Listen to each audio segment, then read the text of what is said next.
how many vaccines can we accommodate? Currently, there are 6 to 8 vaccines under consideration by government at Government of India at the central level. What would I prefer? I would rather prefer a non-replicating viral vector like AstraZeneca, Oxford, and AstraZeneca, which has got tie-up with the Serum Institute of India. That to me seems to be quite okay. Any vaccine that produces antibody against the spike protein of the virus is preferred. This is first time in the history that we would be looking at mRNA vaccines and DNA vaccines. Practical points: in a country this populous, however be our capabilities, we would like to have practical issues sorted out. Pfizer -40 to -80 cold chain requirement, Moderna 20 to 40, and AstraZeneca 2 to 4 degrees centigrade. So when I look at this, I think AstraZeneca and Oxford vaccine looks that minimal requirement of cold chain, can be transported to district headquarters, can be taken to the remote areas. The protocol, what do we follow at our hospital? If we are given AstraZeneca, what would we do? The biggest debate now currently is a debate that happened by accident. And what is this accident? Oxford AstraZeneca vaccine was to be given in full dose, one dose, followed few weeks later second full dose as a booster dosage. And this trial was done in Brazil. Of all the people who were vaccinated there, the protection level was, efficacy level was 62%. But due to miscommunication, when the same protocol was sent to UK, somehow participants got half the dose in the first shot and few weeks later got the full dose, but the protection efficacy was about 90%. So giving a less dose, how did it ensure greater protection? Something that scientific community is trying to look into. We don't know the exact reason. Does it mean the immune system was presented with fewer targets to amplify, whether the time for mRNA to unfold and replicate was greater? We don't know.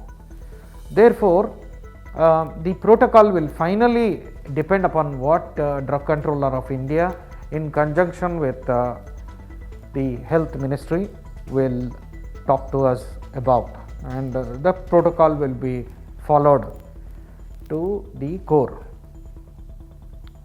Are vaccines safe? This is a very, very important question. When we look at the history of vaccines, there has been number of vaccine disasters, and most often they are to do with loss of cold chain. When we are using an inactivated vaccine, a particular batch may not have been inactivated. There have been also unexpected neurological events and so on and so forth. However, in the current era, most vaccines undergo stringent phase 1, phase 2, phase 3 trials. The real challenge comes when you vaccinate 1.35 billion. You will definitely come up with so-called side effects which may be due to vaccine or may not be related to that, but just happened there. However, all this information will be collated during the post-marketing survey of these vaccines. So, most of the strategy that we have is to use the specified dose for the population, and the dosage will be dictated by the type of the vaccine. So, do we prefer a DNA vaccine? Do we prefer a mRNA vaccine? Do we prefer a heat killed or live attenuated vaccine, that is a virus that has been made less powerful? So it is less powerful enough that it cannot cause the disease, but can stimulate the immune system to produce antibodies. To this point, there are certain technicalities that very exciting to look at DNA vaccines. Very practical in our country. Zydus Cadila is producing a DNA vaccine. DNA vaccines generally very temperature stable, so don't require cold chain. mRNA vaccines, the first time being experimented, the whole concept itself good, but requires very stringent cold chain. You are giving a portion of the viral protein, and the messenger RNA is just a transport truck that takes, and in the human cytoplasm the manufacturing of these antibodies against the spike proteins are done in a mRNA vaccine. The live attenuated or heat killed vaccine like the Chinese vaccine or the Bharat Biotech vaccine in conjunction with the Pune Virology Institute. Now there are plus and minus. One of the minus is we see people who have had COVID couple of months back, recovered, good antibodies, negative PCR swabs, but ended up having a reinfection. So the question comes, did antibodies which are connected to B cells of our body, did it protect? Did the T cell immunity protect, or did both fail?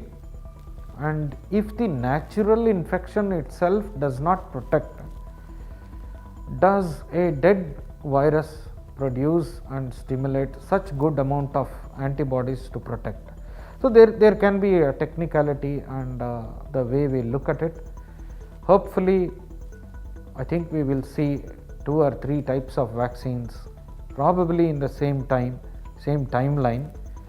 It would be good to have the AstraZeneca non-replicating viral vector mediated vaccine, or the second best would be a DNA vaccine, and then mRNA vaccine, at least in areas in our country where cold chain integrity can be a non-issue. So the most important part of this dialogue is, let us say we inoculate 1.35 billion population. What happens to this mask? What happens to our hand hygiene? So when we look at Anthony Fauci, who is the NIH lead authority on COVID, for a period of 2 years this pandemic will linger upon in many parts of the world. Therefore it is very important, paramount importance, that we observe the cheapest but most effective and most proven protection against this virus till we bury the COVID saga completely. So this is a clarion call. Even if you are vaccinated, do not throw your mask. Please observe hand hygiene, physical distancing. Thank you.